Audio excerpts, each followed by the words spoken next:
So to explain why interviewing is the most important skill for success today, I'll start with my own example on how I got to give this talk here in front of you students.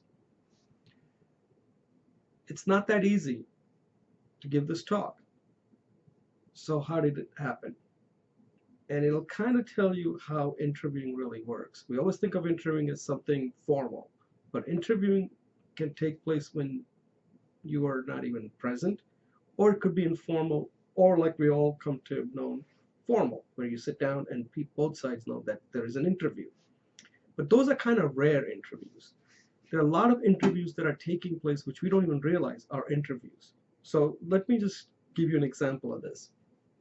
So I gave a talk in Middletown last year, and a woman who was there saw me give a talk, and she liked it, and she called me the next day and said, "Do you coach people to get jobs?" I said, "Sure, yeah, I do." And she had her son and daughter that she wanted me to help them, so I helped them get jobs. Then she contacted me and said, based on the work you've done, I think you can really benefit the students at Brookdale. Would you be open to giving a talk? Not sure they're going to be able to pay you anything, but if you're up to it, I can certainly mention to one of my friend uh, who works at Brookdale. So she mentioned it to this woman. Her name is Suzanne, and she works at Brookdale. So Suzanne, and then I spoke, and I kind of explained to her what I do, and she said, "Wow, based on what you do, I think there may be an interest at Brookdale of you coming here and giving a talk." So she then sent out a mail to a few people at Brookdale, and Sarah McElroy responded and said, "Sarah would like to talk to you." So Sarah and I arranged a call, and we spoke, and I said, "Look, there are three topics I could talk about. This one that I'm going to talk about. The other one could be on public speaking based on my book.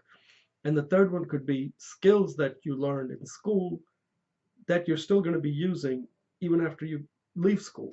That's how important they are, like homework and testing and all that, right?" So I said, for now, let's just focus on this one since the school is coming to an end. School is going to come to an end, and a lot of people are interviewing. So this might be more relevant right now as we're getting to the end of the school year. So that's how I got to this talk. My name is Jay Oza, and my tagline is I guide people thrive on high stakes stage. What that means is I help people get good high paying jobs. I help them guide them to give good high stakes speech when they have to win. And third is I coach entrepreneurs who need to get business in order to survive and hopefully thrive. So I write, speak, and coach, as you can see. And the book that I've written is called Winning Speech Moments, which you all will be receiving as an ebook. Uh, and I will send it to Sarah. Already has it. So once you give her your name, your address, she will send it to you. Okay. So I always like to give the big idea, like an executive summary, so you know exactly what's going to happen. And the big idea of this talk is that interviewing is the most important skill for success today. And in this talk, I'm going to focus specifically on getting a job so that it's kind of focused on that because that's important to you, but it can be used for anything. And the reason is the job, because the future of jobs changing. All of us, even like I'm in my 50s, we have to constantly reinvent ourselves because there are no safe jobs anymore. I don't know what jobs are safe. I like to know, but safe jobs are disappearing, as you all know. And that way, you're going to be constantly reskilling. You're constantly going to be developing new skills, and that means you're going to be constantly interviewing. Otherwise, you're not going to know what skills you need, how marketable you are, and how far you're going to go in your career. So it's very important that this skill is not only developed but mastered because you're going to be using it a lot. So what to do? You need to ask yourself, who you are, what do you have, and why should somebody care, right? That's the fundamental question. The second is you got to focus on these 5 fundamental questions, which I will cover, that somebody's asking about you. But essentially, there's a common thread here that's running, even though I have 5 questions. But the one common thread that runs throughout, from your resume to the time till you get the final decision is made, is this question: can you get the job done? You know, there was this famous coach, New York Jets. His name was Herm Edwards. And one time he went on a rant and he said, "You play to win the game." Remember that? There's a famous rant. You play to win the game. You can check it out on YouTube. Very famous. And companies hire you. You get hired to get the job done. That's it. Forget about all the other things. You get hired to get the job done. That's the big picture. If you can get the job done, you should get the job. The question is, why aren't you getting the job? If you right now tell me you can get the job done, then you have to get that job. Simple as that. If that's not happening, it means you're not interviewing well. Simple as that. If you can get the job done and you're not getting the job, it means you're not interviewing well. So that's what this talk's all about. And then these are my ideas that I'm going to share with you. But my ideas are not that important. It's what you come up with. You can adopt some of mine, you can tweak some of mine, or you can come up with your own. The fact is, you got to make these your own. Okay? What the ideas you come up with is more important. So, as I mentioned, that interviewing skills are needed for just about everything. The one that I'm going to be focusing on is the one on the top: get a good, high-paying job. But once you get a job, you still have to be interviewing all the time to get to improve, to get ahead in your career, in life and career. And the other thing is, it also strengthens your risk muscle. The more you interview, the better you get, you're more likely to take chances. So you're going to put yourself in more opportunities to get ahead. So interviewing is very important. A lot of people work, they never interview. I deal with people in the military. They don't interview. They just can't do it. They don't know how to do it. I have to coach them, and it's hard. So I want you to get used to the idea of interviewing. So interview, in a way, is a game. But most people don't understand what kind of game it is. And you hear all these things like, oh, it's an interrogation game. No, it's not an interrogation game. It's not a gotcha game. There's no question that if you are an interviewer, if I'm interviewing you and I know a question answer to something and then I ask you, that's called a gotcha game. That's not what an interview is. Okay? I just know this and I'm going to try to prove you that you don't know it. That's to reject you. That interview is not to hire you, but it's to reject you. And that's not the game that I advocate. It's not good interviewing style, and they could be missing out on an excellent candidate because they never got to the essence of who that person really is. It's not an endurance game. You should be able to figure out whether somebody has what it takes to get the job done. Shouldn't take you 4 or 5 rounds to figure that out. Okay? And it's not a dating game. Just because I look the part, sound the part, means I can do the part. Okay? Just because you date somebody doesn't mean that person's going to make a good husband or a wife. It doesn't work that way. Okay? The skill you need for dating are not the same skill you need to be a good spouse.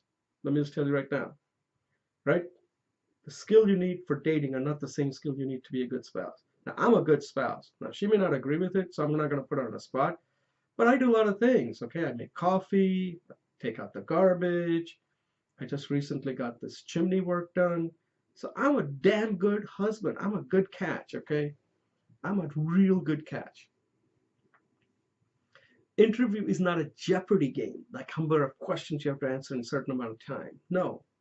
It's not even a selling game. Now, this is interesting. People always think like, oh, you got to sell yourself. Selling is there, but when somebody's selling, the other person has to buy. So I don't advocate that. Selling means that somebody has to buy. And when you're selling, usually what that means is somebody's guards goes up. Like when somebody's trying to sell me hard, I don't buy. Immediately, I would try to sell them. Do you understand what I'm saying? So selling is not the way I advocate it. When somebody's selling, hey, you got to hire me. I'm great. You got to hire me. Immediately, my question is, Okay, I believe you. I'm not going to do that. Nobody does that. You got to be like, why should I hire you? Why not hire somebody else? No, what do you not do well? What do you suck at?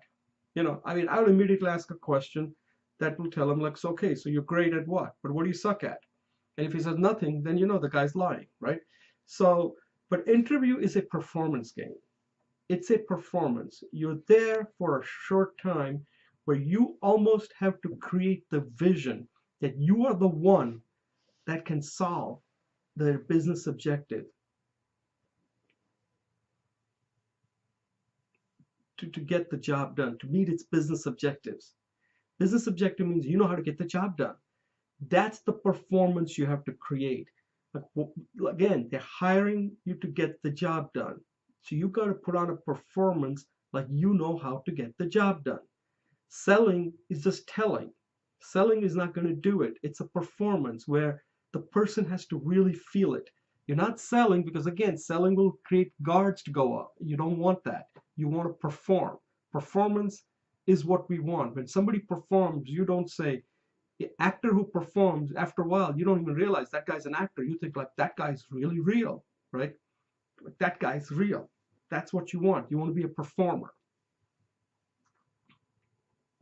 So the 5 questions to qualify yourself in the opportunity. I'm not going to go through all 5. You can read it when you get the slides. But the main one is the first one. Do you have marketable skills that companies want and need? Now, this is kind of important. We talk about skills in 2 ways. There's hard skills, and then they call soft skills. Me giving you this presentation is called soft skills. But that soft skills kind of is a wrong way to look at it. Really, it's hard skills and even harder skills. Soft skills are even harder than hard skills. Hard skills sometimes are just knowing about technology. Like, you can know about Excel, you can know about how to code, you can know about graphics design, you can know about project management. But what's really what's even harder is soft skills, communicating, collaborating, because there the human ego gets into it. So communicating, all these soft skills are not really that soft. They're even harder. And communication is hard, right? Communication is not easy because everybody communicates and processes things differently. You've got about 25 people. You all process what I'm saying in a different way. You all have frames of reference. So it's different. Communication is hard. The way I communicate with one person may not be. Somebody may like my humor. Somebody may be, put off by it. So I got to know, how do I communicate? And communication is hard. Soft skills? No, it's hard skills. It's a harder skills. So think about hard skills and harder skills. Now, these are the most important. I've basically broken down your interview into these 5 questions. Everything falls into one of these buckets, okay? Every question has to fall into one of these buckets. Do you understand the job? Very important. Because if you don't understand the job, if you cannot describe what the job is all about, or if they cannot describe it and you cannot validate it, if they can't validate your understanding of the job, then the rest of the interview cannot possibly go well. It's like you don't know what hot buttons to push. You don't know what buttons to push at this point. So you got to get that understanding of the job out of the way very quickly. So let me understand what the job is. I have to do this, I have to do this, and here's what I have to do. Here's what the job is. Here's what it is, and here's the outcome you're looking for, and here's how you're going to measure it, right? So you've got to know what the job is. What is the job? How the job's going to get done? How they're going to measure you? All of that stuff. It's understanding the job. Then, can you get the job? This is where it now comes to you. Do you have the requisite skills to get the job done? This is where your hard skills come in. This is where your soft skills come in. And this is where you come in. There's hard skills, soft skills, and you. Hard skills, soft skills are skills. But you are the ones who can bring both of this together to get the job done. Okay? But here's another important question. Companies today just don't want to get the job done. They're looking to somebody who can do even more. So if you got some additional qualities that make you more marketable, definitely you want to mention that you can do more, because companies want somebody who can do more than what they're hiring for. Yeah, it can do the job, but like for example, I just recently found a guy who basically I had some plumbing issue, and he fixed some plumbing issue that I had. But then I found out he was also an electrician. Now guess what? I'm going to be calling him because I got one person who can do both. If I have electrical plumbing problem, he's the guy I'm going to call. I'm not going to deal with an electrician. I'm going to deal with a plumber. I got a guy who can do both. That's the guy I would hire. And are you fun to be around? When you're going to be working, it's a question. They don't ask you, hey, are you fun to be around? They just want you to be fun to be around. Otherwise, you're not going to get hired because you're going to be with this person. You better be good to get along with. That culture part is very important. Do you have what it takes to make it an enjoyable place? And then when can you start? So I'm going to stop here and just say, look, at this point, we've talked about interviewing. Now we're going to get granular. What I'm going to do now is take you from the resume all the way till the decision time. Decision time. And you will understand what interviewing is all about. Interviewing is not just the one that we all have come to know face to face. At every point along, you're being interviewed, whether you know it or not. And the question you got to know matters at each point is very important. Okay? So resume. Okay, it all starts with the resume. Now, it could potentially start from social media, from application, referral, or networking. But at some point, somebody's going to ask you, can you send me a resume? Okay. Now, resume, you got to be careful. If you're sending it to a person, it's a different resume, right? A person resume, a resume that you're sending to a person has to be directly targeted to the job. Directly. So you're going to have to customize each resume. When somebody says, hey, by the way, I know somebody that I can give you a resume to. Never just give them your generic resume. Just tell them, hey, what kind of job do you know? Get as much detail so you can specifically write your resume to that job. And she said, well, I don't really know the job, but I think they might hire you.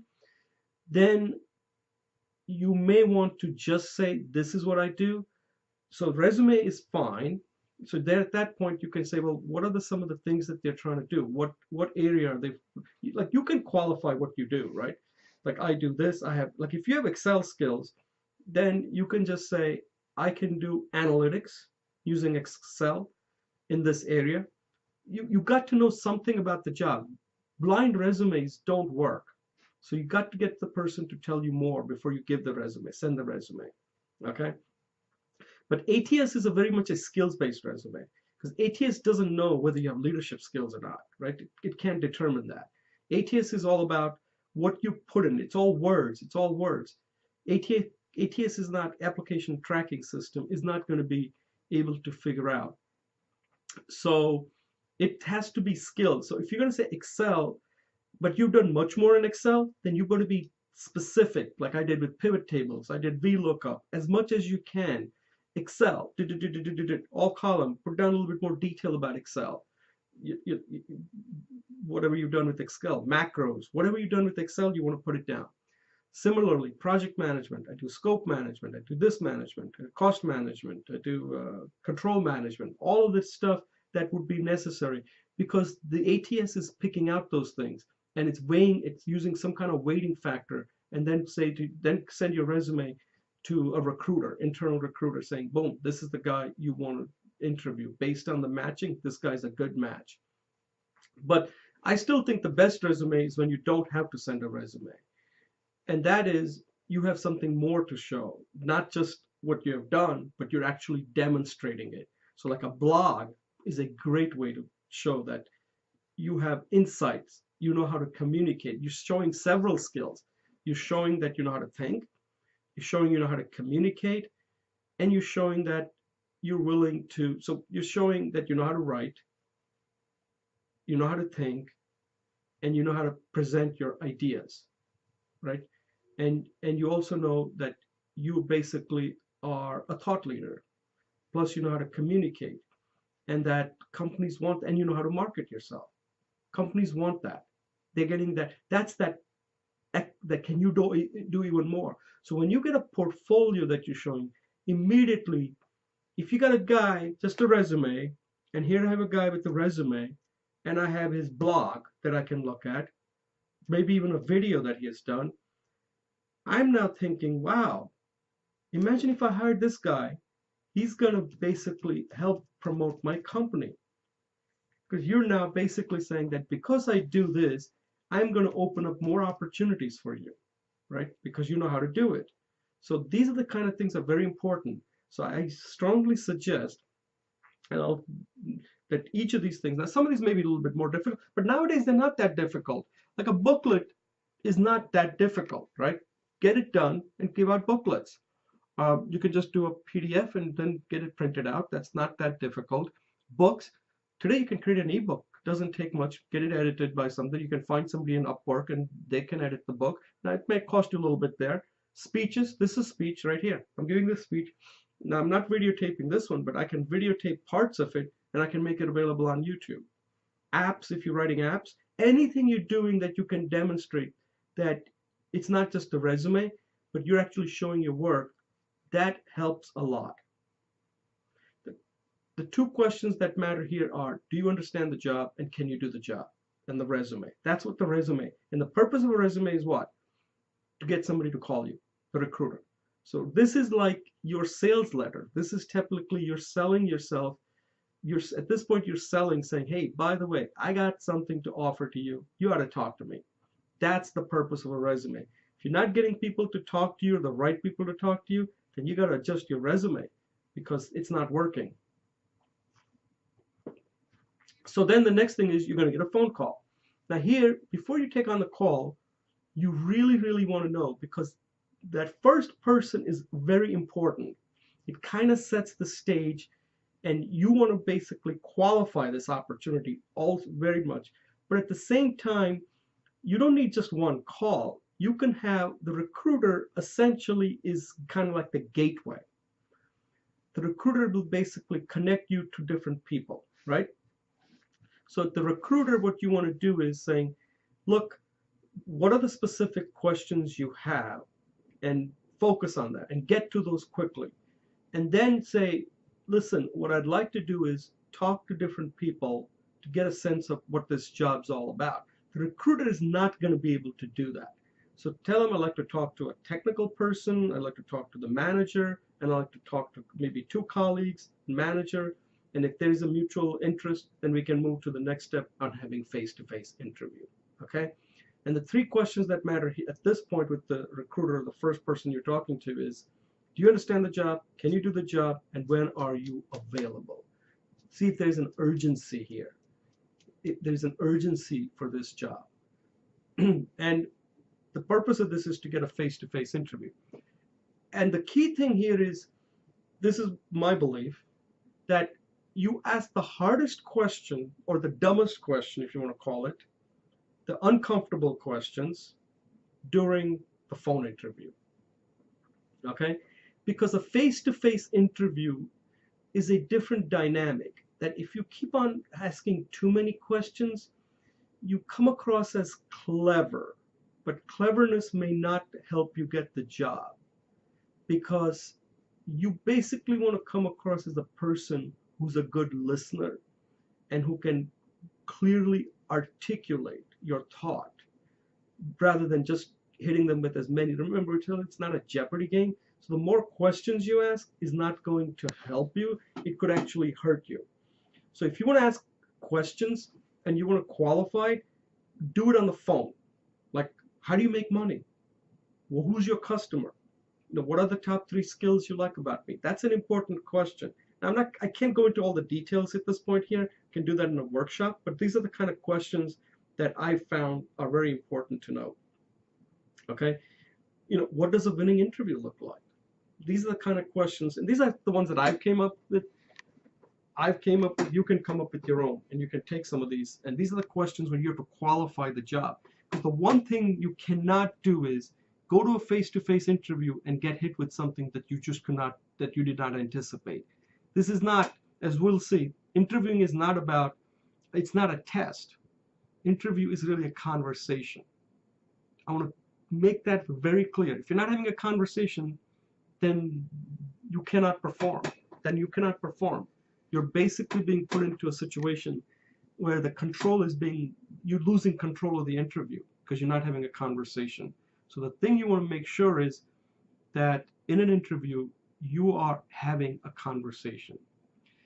So let's get to the face-to-face meeting. 3 things or 4 things you want to really have. You got to have a message. What is your message that you want to lead with? They're not going to remember much, but they will remember the message. So one time I coached, I think it was a veteran, and he was interviewing at Amazon, and he was getting nervous, like, you know, it was like one of those snap things. They needed somebody to help them quickly, and I said, they called me. I volunteered for this organization called Hire Heroes, and they said, this guy Jelani, he has an interview, and he needs help. He needs some help. He needs some coaching. Can you provide it? I said, sure. And I had one session, then I had another session. The next day he wanted to talk to me again, so I said, sure. And I said, look, Jelani, here's what you do. I don't know what they're going to ask you, but here's what you do. Every question, let them know that it's all about customers. I don't care what they ask. If they ask you how tall you are, just say it's all about customers. You know, you need to height because at the end it's all about customers. I said, no, maybe not that crazy, maybe not that ridiculous, but it's all about customers. You know, say I'm more military, but now I'm all about. And military training taught me one thing: it's all about customers. Everything is all about customers. And he called me the next day and he said, Jay, afterwards he said, Jay, that interview was supposed to be 45 minutes and it lasted for an hour and a half. And it just went so well. And I told him at the end, just ask them, when can you start? And he said, when I said that, that lady, the manager was interviewing, started laughing. I said, that's a good sign. I said, if the manager suddenly looks scared, that's not a good sign. The manager is like frightened, like, when can you start? Like, if the look is like scary, then the person gets scared when you ask that question, then you're not getting the job. So I said, that's a good sign. I said, I bet you're going to get the job. And he did. Here, 5 questions come to mind. Do you understand the job? Can you do the job? Can you get along? Can you do more? And when are you available? These are the 5 questions that I think matter. And the purpose of this is to get a final interview or job offer. Now, at this point, I'm going to go deeper into this, okay? You have to reframe an interview. As I keep telling you, interview should be a conversation. If you're not having a conversation, then your chances of doing well are not good. That means you're being controlled. This is your chance to perform. You cannot perform if you're not having a conversation. Conversation you can perform if you're prepared, but conversation isn't that easy because they have to make a strategic decision. As we said, they're making an investment and you're making an investment. The only way you can decide that if there is a conversation. When there are questions asked that are not relevant, then they're not going to help you make a decision. So this one I'm going to go drill down and get to the point where you can really have a productive conversation. But before you can have a conversation, you have to design your conversation. So how do you do that? Preparation is extremely important. You've got to be prepared. Goes without saying. You need an opening, you need a middle, you need a closing, and then you need a follow-up. This shouldn't come as a surprise. You probably already are doing it. So let's see what this means. So job description, you must start with, otherwise you're flying blind. You got to get control of the interview because you cannot get into an interview without getting some lay of the land. Like, where do they stand? Let me get a good picture on where they are with me. The job description is up to you if you want to go deep into that. Sometimes I like to know because I can never make sense out of the job description. In one sentence, what is the job description? They should be able to tell you in one sentence what this job is all about, what the outcome they're looking for, how they're going to measure it.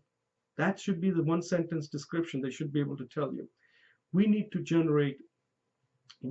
generate $10 million. We need you to produce code. We need to generate sales, $10 million worth of sales in this region. We need you to drive revenue we need to generate sales, $10 million. We need you to minimum generate, we need you to meet the quota of maybe $5 million in sales in this region, and you're going to be measured. So there's got to be some metrics that they have to tell you. What is this job about? How they're going to measure that? What outcome they're looking for? How they're going to measure that? And what does success look like? Okay. This is very important. In every job, you've got to know the 3 things they like about you. Because if you're getting for a face before you come, you should have done it. But again, ask again. So what was the 3 things you said you liked about me? I just want to make sure I understand it, right? So let them tell you, well, we liked about your background, you liked about your whatever it is, leadership skills, your problem solving skills, we liked your technical background, whatever it is. They got to tell you three things that they like. Great. Because that one should not come as a surprise because you've been asking all along as you got to this point, right? But there is another one. This is what I call the elephant in the room. You need to know the big concern they have about you. This I like to think of it as the elephant in the room. If there's a reason you're not going to get the job, it's this one. And the way to handle this is do not ever disagree with this because you're not going to change their mind. So if they say to you, well, we like you people, we like you a lot, but you just don't have the experience we're looking for. Now, at that point, you can't just say, I disagree with you. Do not ever disagree with people when they have a firm opinion, because you're asking them to give a firm opinion. You say, I agree. And at the end of the interview, I'm going to show you that that concern that you have may not be that big a concern. Hopefully, by the end of the interview, this may be less of a concern. Just say that, less of a concern. Not it's not going to be a concern. Hopefully, by the end of this will be less of a concern. Okay, that's all you want. Because when somebody is stuck in you can't move them from one side all the way to the other side. You can just move them from here to here. If this is a concern, then it should be less of a concern. It can't be, this is a concern. Oh, now there's not going to be any concern. Life doesn't work that way, okay? I just suddenly can't go from being bald to have a hair. It's just not going to happen. I can't go from being bald to have a hair. It's not going to happen like that, okay? Just stand. And similarly, when somebody has, their brain is made up that there's this concern that I have, the more you disagree, it's going to harden them. Oh, this guy's now telling me, you're selling now. See, you don't want to sell. You're going to be performing, so it's got to be less of a concern. So the middle, this is the thing, the red zone. You guys all know what red zone is, right? In football, this is where you don't want to be on this side. If you're on this side, they're scoring on you. And if they're scoring on you, you're not getting the job.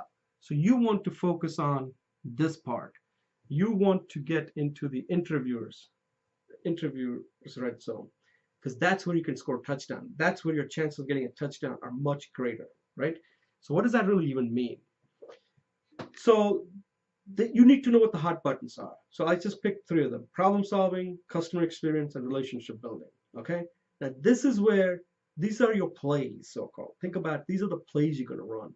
These are the plays that are going to be scoring because we have practiced it.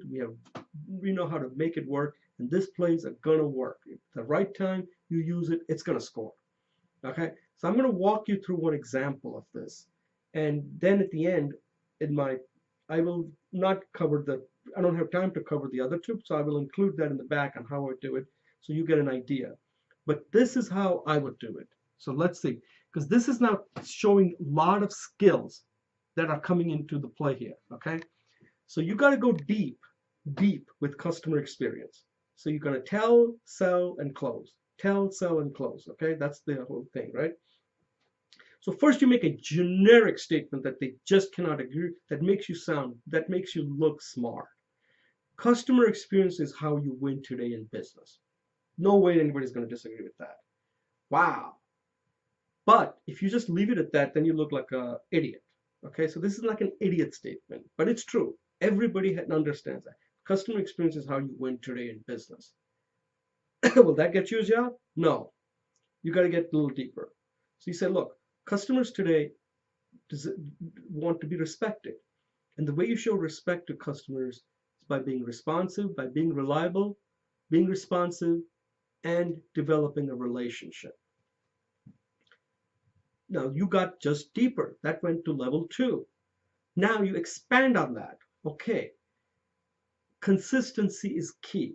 The way to deliver consistency is that when I work with a customer, they want to know consistency is how they view me. Respect is consistency. They don't want to hear something else happening. They don't want something that they don't expect. They want consistency. When I go to Costco, I get consistency. Okay? Costco, I get consistency. They're reliable, they're responsive, and they have a relationship. There's a relationship. Okay, that's what customers want. at a small level and at a large level, at a small scale and at a large scale. That's what customers want. That when you call them, they don't want to look like a stranger. If you feel like somebody doesn't know you, you can tell immediately, right? So that's what they want. And now you just expanded on that level 2 and you went to level 3. Now, level 4, there isn't more you can talk beyond that. You already given enough because you don't want to just write a book at this point because you got to move this forward. Give a common example that they both agree. So I'll give you an example of Apple. So at the end of the year, I wanted to get my battery replaced. So I contacted Apple. And Apple, first of all, they apologize. I don't know if you ever called Apple. They apologize when they make you wait. That sorry, we have to make you wait, or they can call you. But I said, no, I'll wait. Okay, they said, we can call you. Sorry, we have to make you wait. But if you want to hang on, then somebody will, if you don't mind, if you want to hang on, or if you want to call, otherwise you can wait and somebody will get back to you. Okay, so I said, I'll wait. But it's not simple as waiting. And they give you some dopey music. No, they give you choices now. Which would you like to listen to? Classical music, jazz music, or pop music? I said, wow, let's see, this is a tough decision.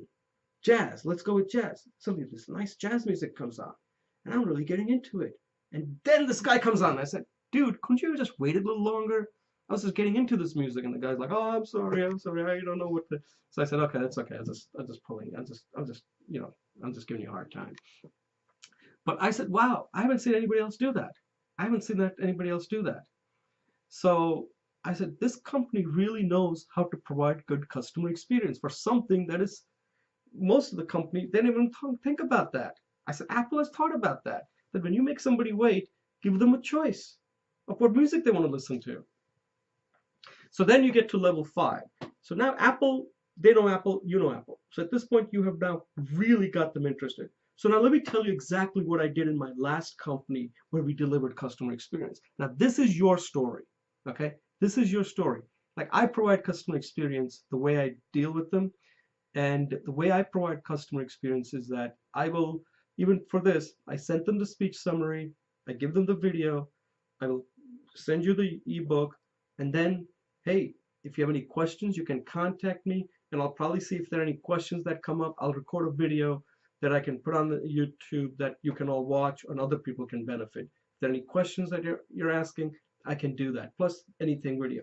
So there's this constant customer experience that you have to provide.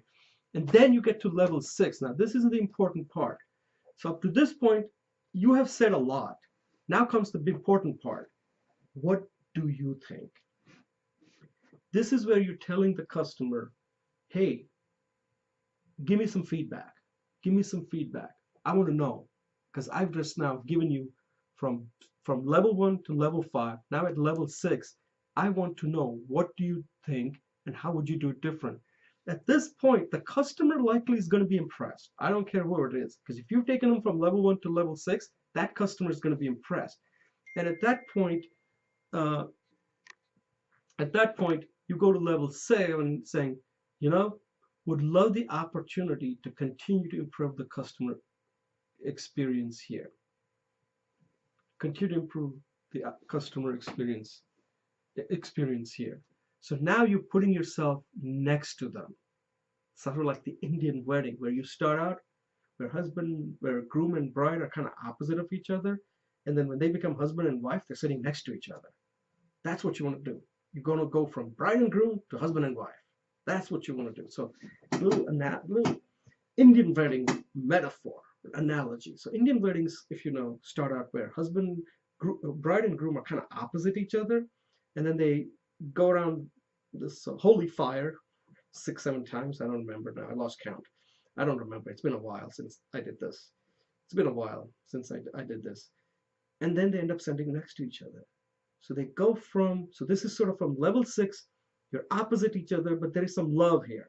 So in level 6, you're kind of like bride and groom at an Indian wedding. There's some love here at this point. There's some love, attraction here. And then in level 7, you're not husband and wife. You're sitting next to each other. Right? Because if they hire you, you're going to get married, right? So level 6, you're kind of bride and groom. There's an attraction. You're kind of opposite each other. And in level 7, you get married and you're sitting next to each other. And now you're married. That's how simple it is. So you just understood how Indian marriages work. Because you've got to go through 7 layers, 7 layers, and you get married. At the 7th, you're married, right? So this is my problem solving, which I'm not going to cover. You're going to see it. And this is on relationship building. Closing, very important. 2 important questions. Do you think I understand the job? Do you think I can do the job? Great. Then you want to always end with, when can you get started? When can you get started? It's like the Simba. You remember that movie, Simba? I just can't wait to be king. You know, my favorite song, pump up song for this is the end. You gotta be like Simba. You can't wait to get started, right? You gotta be like Simba. You can't wait to get started. And this is the Simba moment. This is where you get into the Simba moment. You just can't wait to get started. This is where you got to get into your Simba moment. I just can't wait to get started, you know? And the person's going to be impressed. Like, wow, this guy, we got to get him before we lose him, you know? Before some uncle, some crazy uncle, you know, gets hold of him. We got to get him before some crazy uncle gets hold of him, you know? Follow up. Thank the interviewers, show the strong interest. The one thing I'll point out, some of these are pretty routine. The one thing I always say is that always, before you go for, try to arrange a 15-minute interview, because every person that you're meeting becomes part of your network. Now, this job may not work out. You might be in a competitive situation, or you may never had a chance, but you took the face-to-face interview. The least you got to get out of this is that you got some networking contact, okay? And believe me, it will pay off. So never go to an interview without at least having a networking contact, because they've spent time with you. When you meet people at networking, they're never going to spend as time as when you will with somebody that's interviewing you.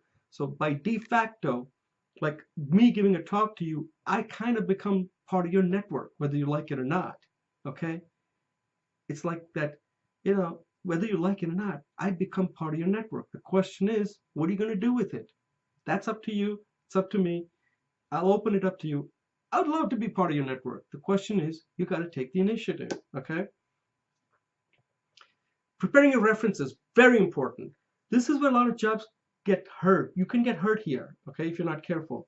And this is becoming, companies are really putting a lot of emphasis on referencing now, because they have gotten burned and they want to know, what is it, like, especially the more impressive you are, they want to know, are you legitimate, or did you just basically were just a great actor? They want to know whether you're really, you know, legitimate, because they're impressed. Now, they may hire somebody, HR, who just does this, and they know what kind of questions to ask.